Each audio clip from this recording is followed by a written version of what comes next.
The unlikely trio of exiles looked down at the sharp ravine filled with thick mist and gnarled trees. A strange stench emanated from the ravine. At the plateau where they stood, evidence the bandit's cap had long gone cold. When you said your grandfather was leading the bandits to a foggy valley, I sort of imagined something more pleasant. Pierre turned up his nose. Even the gentleman bandit seemed afraid. A mangled cry rose through the fog, and a shudder ran through Mylo. That's a bad place. Junia surveyed the markings her grandfather left behind in the dark earth. My grandfather has led them around the valley. We'll catch up if we go through. Hold on, Mylo stuttered, grasping for any other solution. Why can't we just keep following them? We can make up time somewhere else. There is no way.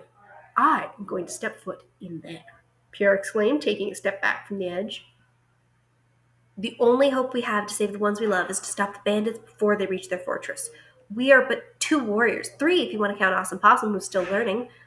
Even if we work together, we have no chance of breaching the fortress walls. How far are we from the fortress? Mylo asked. A couple of weeks, but they're days ahead of us. You understand, my grandfather is risking his life and the lives of everyone the bandit king has kidnapped by leading them to obstacles that will slow them down.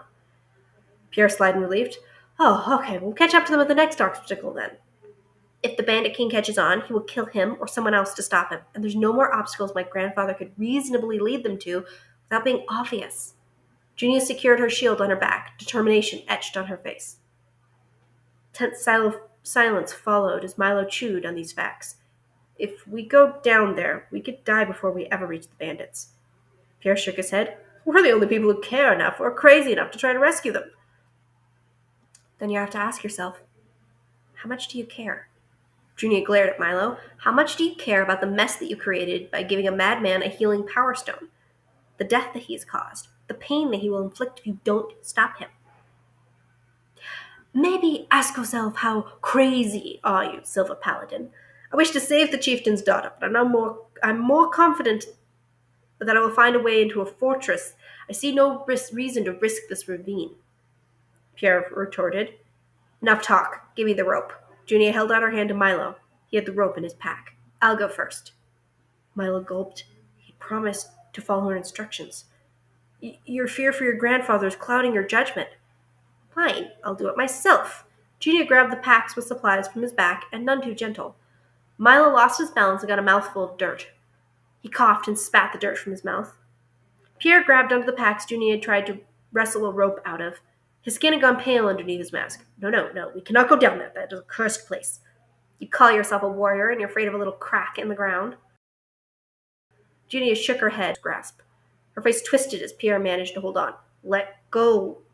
We could travel at night. Pierre slipped, losing ground to Junia, so Mylo joined in the tug-of-war against her. It all happened in a blur.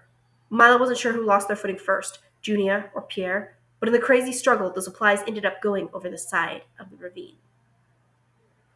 Pierre soon followed after, arms wheeling as he tried to keep from going over the edge. Junia grabbed the back of his shirt and pulled him back onto solid ground. All 3 of them lay on the ground, breathing hard, horror written over their faces. All that was left was the rope that Junia had taken out of the packs before they fought.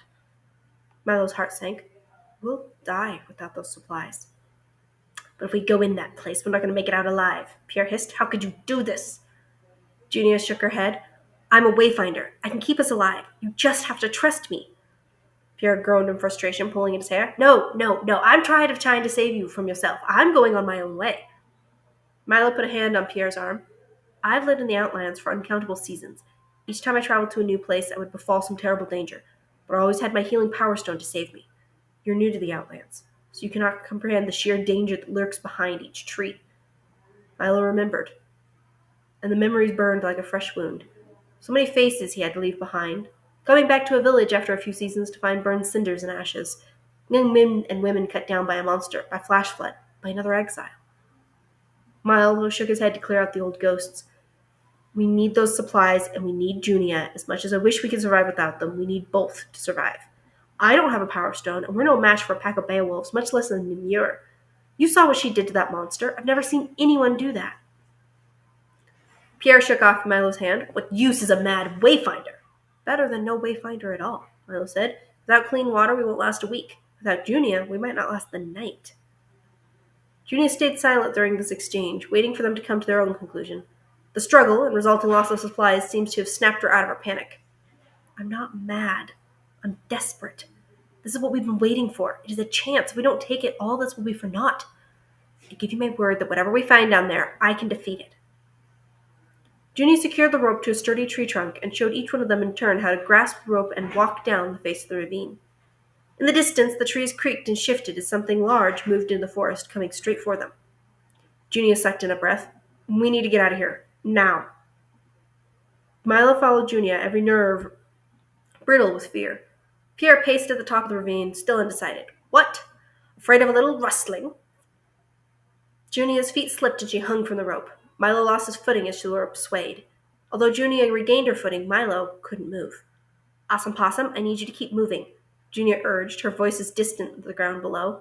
His arms ached, but he couldn't move. I can't. Yes, you can. Mylo shook his head, but it only made the world beneath him swirl and blur. Awesome Possum, look at me, not the ground. Look at me and breathe, Junia called. Mylo tore his eyes off his certain death and looked at the woman who had gotten him into this place. The world began to stabilize again. He breathed in and out, looking up at Pierre watching them from above. He reached his feet out to the side of the ravine and began the descent again. In an age and a half, they reached the marshy ground below. The rope went slack as Mylo grasped the wet ground. A horrible crunch and crash was followed by the rope swinging wildly in a strangled cry.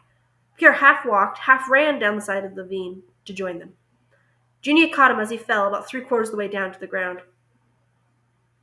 Pierre's eyes went wide with fear. It was the most horrible, ugly thing I've ever seen. I thought it was a myth, a monster made up to scare children into behaving. A monstrous roar sounded above the ravine, and debris rained down on the trio. A dragon! Mylo gulped. They can't fly, right?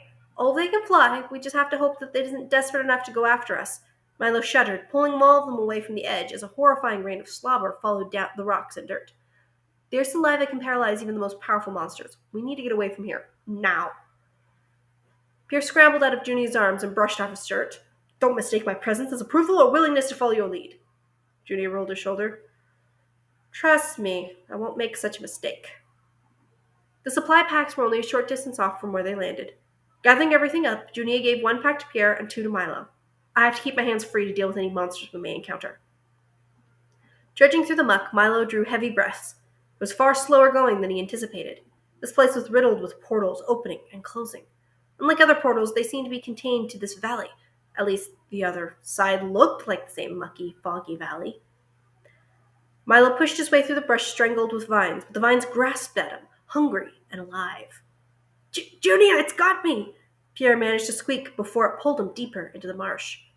The vines took Mylo off his feet onto the tops of the tree limbs, grasping his arms. Limpers, Junia exclaimed, swinging her spear to clear the vines from grabbing her. We have to find the colony mind.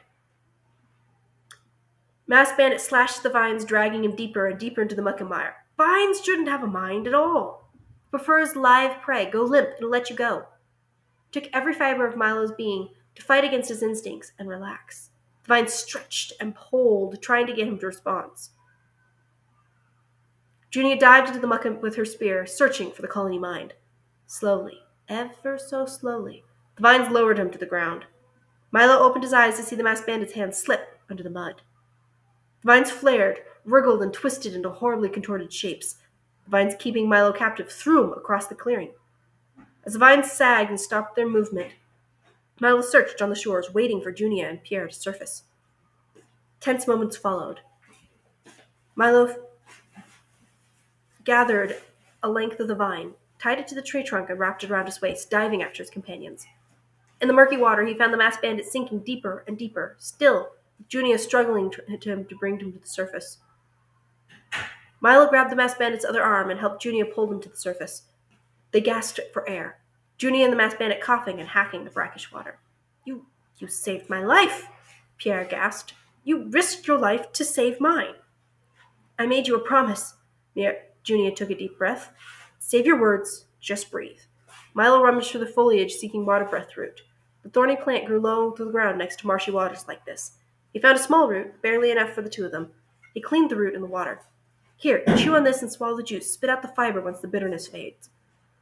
Junia accepted it quicker than Pierre. Pierre gave the root a suspicious look and curled his lip. What is this dirty plant? It will help clear the water from your lungs. Mylo wrung out his shirt. The muggy air made his wet clothes cling to his skin. He doubted he would dry out in this foggy valley. Junia spit out the root. She hit the side of her head to get the water out of her ear. We have to keep moving. Do you have more of that root? Mylo foraged on the other side of the bank, finding several skinny roots. This should be enough. Pierre coughed out the root. That somehow tastes worse than the swamp. The waterlogged trio ate a hasty meal and then marched on through the mucky valley. A portal opened in front of Mylo, and a screeching sound escaped from the other side. He grabbed Junia's arm and pushed her out of the way. A swarm of flying vermin, greater than the number of the stars in the skies, flew through the portal. Mylo covered his face, but his arms were torn up by 1,000 little claws. He didn't have time to warn Pierre. Where did these come from? Pierre screamed, his sword flashing and slicing any vermin unfortunate enough to come near him. He shouted in anger as the vermin clawed at his hair. Through the portal! Mylo's muffled voice replied. He looked through the cloud of vermin to find any escape as more and more of the vermin filled the air. Even Pierre's pile of dead vermin was not making a dent in their population. What? Junia yelled over the screech of the vermin, using her spear to shield to protect her. What portal? Another portal opened at the other end of the water. The edge of the portal wriggled and writhed like worms. It grumbled and hummed a terrible tone. Mylo lost his footing against the tide of the vermin, but this was their only hope. Maybe they would lose a few hours, but it was better than being torn apart by these tiny monsters. The vermin's portal closed, and Mylo knew the second portal would close soon after. Follow me! Mylo grabbed Junia's arm and motioned for Pierre to lead. Pierre, clear a pathway towards the tree on the other bank. I hope you know what you're doing. Pierre cut through the cloud of vermin and stumbled through the portal, with Mylo and Junia following after. A few vermin followed them through the portal, but it closed with a sickening crunch, slicing them in half. How? Junia gasped, spinning around to look for answers.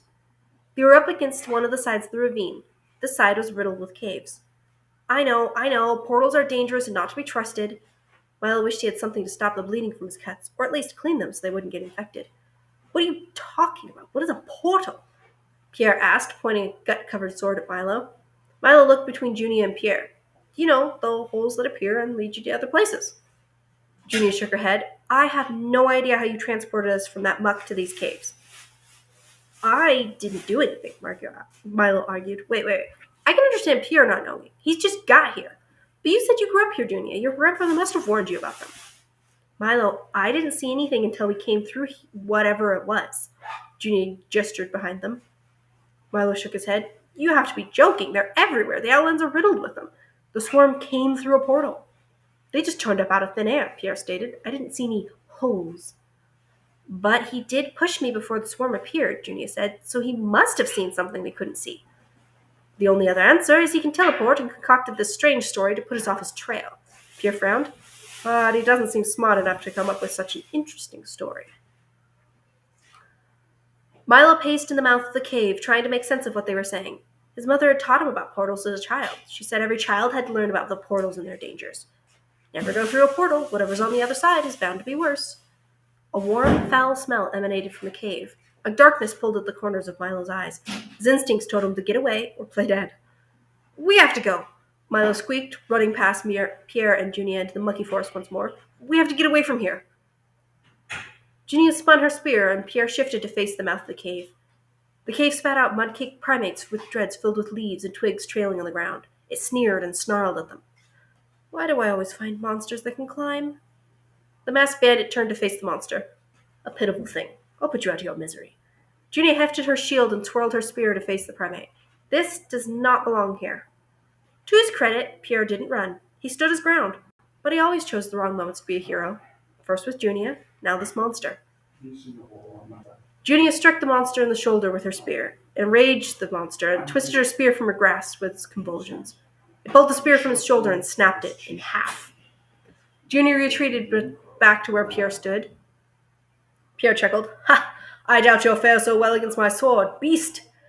Cutting and hacking at the monster, Pierre and Junia fought alongside each other. Junia blocked the monster's strikes while Pierre stabbed and sliced.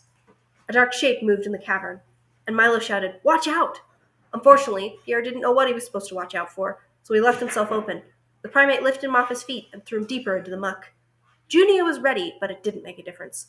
The monster in the cave was a woman, smaller, faster, and far more dangerous. Junia couldn't run fast enough to escape, and the female struck her over the head. Mylo didn't breathe. Between the fog and moss-dripping trees would hide him. What actually saved him was the fact that in his haste to escape, he had thrown the supplies with the dried meat as far away from himself as possible. The female dragged the pack back into their cave along with Junia. The male roared and beat his chest. He dragged Pierre into the cave behind him, leaving Mylo out in the wet, murky waters. I hope you enjoyed this chapter, and I really enjoyed reading it to everyone. Next week, we're going to be reading Chapter 17, Escape to the Library. Secret meetings, a confession, and true friends. Join me next